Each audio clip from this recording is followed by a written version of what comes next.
Welcome to another edition of Teach the Geek interviews. My name is Neil Thompson. I'm the founder of Teach the Geek. I work with technical professionals so they can present more effectively, especially in front of non-technical audiences. And you can learn more about that at teachthegeek.com. Again, that's teachthegeek.com. If you are watching this episode on YouTube, remember to like and subscribe. Every bit helps. And if you're listening to the podcast, you can always become a follower of the podcast, leave a review. That helps too. So today, my guest is Ahmad Burse. He's a high-performance coach for engineers. I'm really interested to learn how he came to that line of work and what prepared him for it, what he exactly does with his clients. And so let's just get into it. Welcome to Teach the Geek interviews, Ahmad. Thank you, and I really appreciate being able to come on. Oh, my pleasure. So from the bit of research I did on you, I saw that you got a degree in resource management. I've never heard of such a degree, so I'm kind of curious. What did that entail? And also, what prompted you to get that degree? Well, that was my second degree, and resource management is just basically anything that you have, whether it be, I'd say it would be a generic business degree, really. Oh, okay. And what made you decide to get that degree? Well, I was in the military, and I had been traveling a lot, and I didn't have an opportunity to kind of pursue the things that I wanted to, but that was an option that I had, so I took advantage of it. All right, got you. All right, so now you get this degree. So you mentioned you were in the military when you got this degree?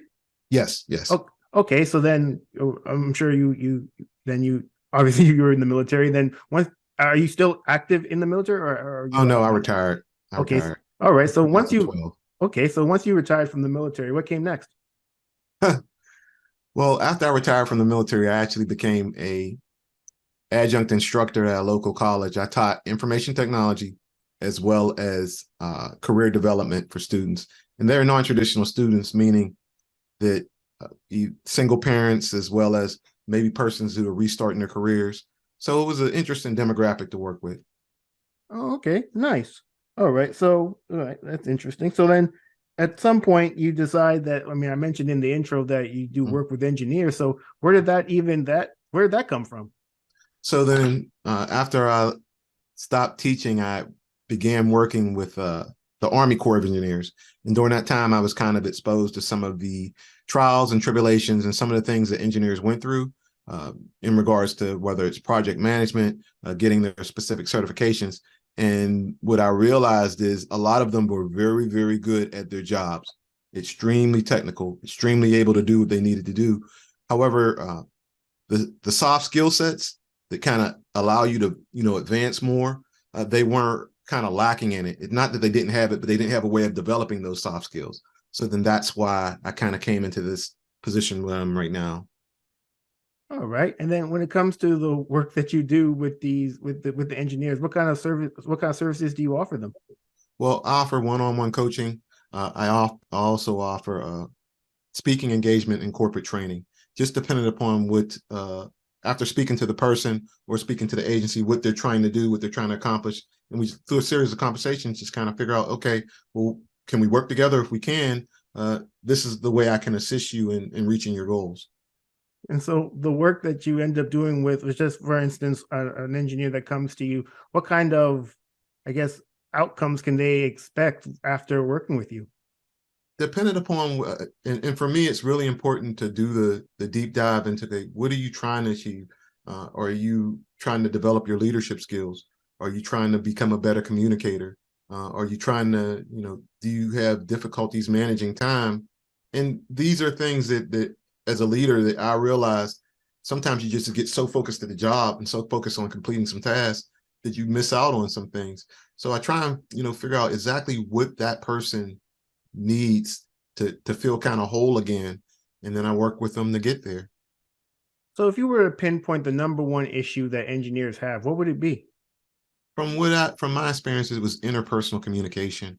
And like I said, a lot of the folks that I've worked with were extremely technical, but in regards to working with other engineers or leading their teams, they were kind of missing the marks. And one, you can have someone that's an excellent team player, but you put them in a position of leadership and they just may not know what to do because they've not been in that place before. Yeah, I certainly can recognize that. At one point you're a technical person, and then maybe you get moved up into a management position, And the fact that you were great as a technical person is kind of put to the wayside now that you have to manage people, and because that's a completely different skill set. Is that the type of person that you could potentially work with? Yes, someone who wants to work on their people skills. But I think that the thing about it is a lot of times when I end up speaking with folks, and I excuse the vernacular, I'm from Pittsburgh, but my mom's from the country, so I have a little country in me. But the thing about it is that when I speak to people, they may be on the verge of something or making a decision that may not be in their best interest. Meaning, hey, they were in competition with another person and they get passed over for promotion, or things aren't moving in the direction they want to, and they're like, well, hey, what can I do? And so it's like at this point, it's a push come to shove, as opposed to maybe if they would have planned it out, they could say, hey, I can get a coach and I'm doing okay now, but that person can help me get to the next level before it becomes you being between a rock and a hard place, or at least in your mind. How amenable are engineers to getting a coach? It depends on the pain points, but it also depends on what their goals are. A lot of times, if you don't know what you don't know. So if you can present something to someone and it makes them look at things differently, or if you can help them if you can show them, hey, you can address things like this, or you can do things like that. I think that's the eye opener. You have to have that significant emotional event, but it just depends on what someone's going through. It depends on what they personally want. I can't like put it into a mold and say, okay, this person will do this, because we're human beings. We're all capable of doing different things and changing our mind. Well, 100%. I can recall when even the genesis of what eventually became Teach the Geek was it stemmed from me having to give presentations in front of management, and I wasn't very good at it at first. And really what was the catalyst for me to understand that this is something I needed to get better is my project got canceled. And it was the project that I was brought into the company to do. And so when that happened, wow, that was the wake-up call that I needed, that, hey, maybe this is something I need to get better at. So I think you're right. Sometimes like something catastrophic has to happen for you to really kind of wake you up and to know, okay, this is something I need to address. And maybe a coach is the best way to do it, but it has to be addressed in some form or fashion. And I think when people, like for me, any player that's played any sport or done anything, anybody that's gotten a coach to improve, because a coach can see some things that you can't see, maybe recognize some abilities you have, identify some blind spots that you weren't aware of. So then bringing on, and the other part about it is it's an investment, and that's why you got to look at it. You can't look at it like, oh man, I'm gonna pay someone to do this. No, you're investing in yourself to be that greater version of yourself, whatever that is. Yeah, absolutely. So when it comes to, engineers communicating with others, how do you suggest engineers become better communicators? I think with anything, you have to sit down and evaluate how things are going. Whenever I ask someone to do something, are they able to complete the task, or do I gotta go back behind them and ask and do it? Am I communicating effectively? When I'm working on group tasks, or I'm managing a project, am I able to bring the team together, or are they separating? Are they backbiting? When my supervisor or the person who's directing me tells me instructions, am I accomplishing things? I mean, you have to put some kind of mechanism to evaluate, hey, where am I at right now?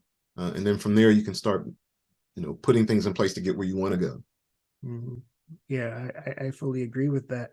When typically when I talk to people on this channel and have these conversations, I'm curious to see if they have a process for putting their presentations together. With the engineers that you work with, do you suggest a process for them putting their presentations together? And if so, what would that process be? One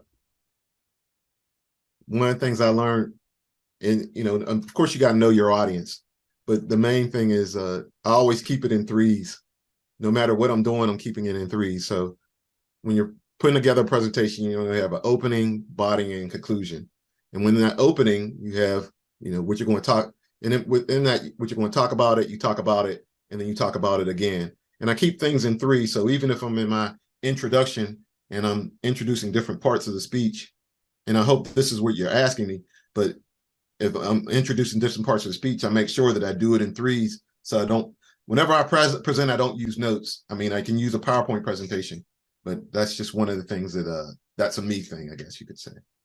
I'm not sure if I was on the mark for your question. Was I on the mark, or how can I specify? Well, I mean, typically, if you have a presentation to give, you don't, well, I mean, I shouldn't say you don't want to, because you very well could, but you may want to do essentially the same things over and over again, so you don't have to recreate the wheel. So what part of the presentation do you work on first? I mean, you mentioned knowing your audience, so that's really important. But actually, when you were talking, it spurred another question, and that has to do with engineers typically have to give technical presentations. And in a lot of cases, they may have to give those presentations to non-technical audiences. So what kind of, I guess, advice would you have for an engineer who has to give a technical presentation to a non-technical audience? Something I learned in the military: KISS. Keep it simple. And the last S is stupid, actually, but you have to keep it as, I mean, there's no need to use a $5 word when a 25-cent word will do. The more, although it's going to be technical, as basic as you can make it, the better you can communicate whatever it is you're saying to the person who has the least skill set, and they can understand it. That's the value of the presentation. I mean, because whoever walks away, whatever you're talking about, they should be able to at least regurgitate it to someone else with the same understanding that they received. That's just how I do business. Now, some things you're not going to be able to kind of break down, but as much as you can to make it as simply for the person who may not understand, who's sitting in the audience, that's what's needed. Yeah, I fully agree. Yeah, a $5 word and a 25-cent word. I like that. Yeah, I mean, and one of the things in coaching leaders, your whole role as a leader is communication. This is the bottom line. And if you're not able to communicate people throughout the organization, and they don't understand what your mission is, they don't understand what the goals are because they're so convoluted, or you're using this verbiage, then there's a challenge there. And there should be a challenge, especially with, the more simply you can communicate what needs to get done, the easier it will be for people to complete it. The other part about it is, if they're not around, or if you're not around to kind of give them guidance, if it's simple, they know exactly what the next step might be. Yeah, I can recall when I had to give those presentations in front of management, and this was 15 years ago now, but I firmly believe that if I had done a better job at putting things in the way that the people in the audience, many of whom were non-technical decision makers, could understand, maybe I could have saved that project. And because ultimately, if they don't understand what you're saying, the answer is going to be no. Yes. Or what the value of it is, what it's for. And like, sometimes people will create these presentations and they're missing the mark. So then, and then I guess another part about giving a presentation, for me, whoever is a decision maker or whomever I'm working with, I'm trying to figure out, what are we doing here? What exactly needs to get done? What's the message that needs to get communicated? So then that way, there's no guesswork to it, because you can work really hard, on building something, and if you're building it and it's facing the wrong direction, or if you're not using the correct tools to get it done, I mean, it doesn't matter. It's like, okay, and you don't want to waste time, because that's the main thing people don't like, is their time. Yeah, 100%. Yeah, especially if you're a decision maker, person in management, your time is of the essence. When I mentioned when I had to give those presentations in front of management, it wasn't just me; it was all the other engineers that were leading projects, and it was a day-long affair. So we're talking the CMO, CEO, C fill in the blank O. All these people would be in the audience listening to a bunch of engineers give their project status updates, and it was 10 minutes each. But it adds up, because it was all the projects that were going on at the company at the time. And so if you're able to present whatever you have to present in a way that these people can understand, they're not going to think this was a waste of my 10 minutes. And then the next one, it wasn't a waste of my 10 minutes. And then by the end of it, okay, maybe this wasn't a waste of my day. I actually got some information that I actually needed. So when it comes to I think a lot of engineers, especially ones who shy away from giving presentations or public speaking in general, they get nervous before doing it, and maybe even during it. So for the people who do get nervous when it comes to presentations, what advice would you have for them to manage their nerves? So then, can you tell me your favorite movie? My favorite movie, Boys in the Hood. No, you're not. Not Doughboy. Ricky!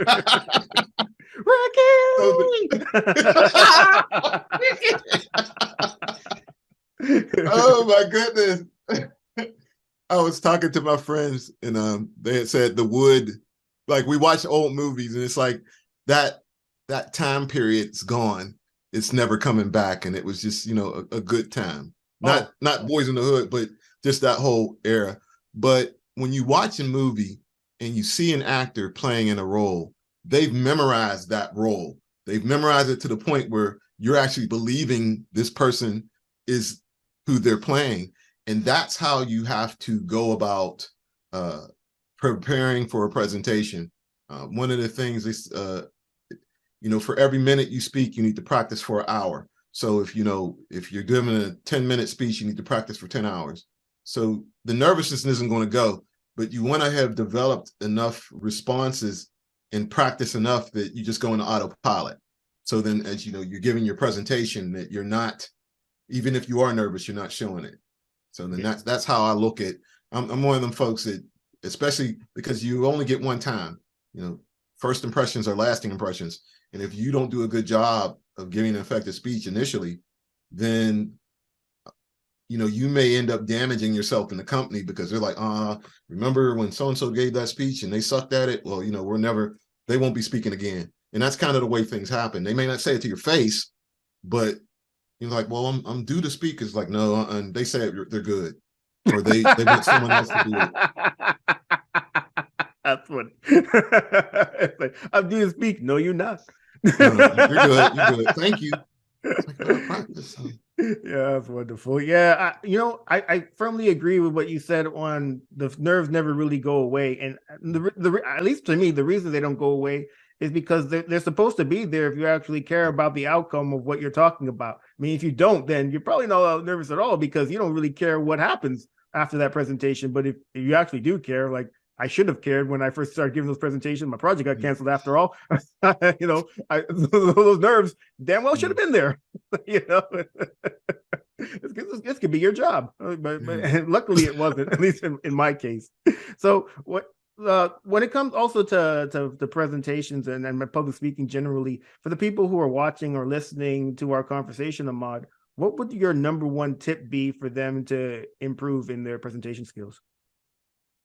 My number one tip for them to improve in their presentation skills, I would say, I didn't say this initially, Zig Ziglar said it, go to Toastmasters. Toastmasters, I'm still in Toastmasters. When you meet people who are all nervous and they're trying to develop their speaking skills, and you just kind of support each other, and, iron sharpened iron, as you could say, that's one of the best things you can do because if you just start jumping out there and speaking and you're not comfortable, you might have a bad experience that's going to shape you and say, hey, listen, I'm not going to do this again.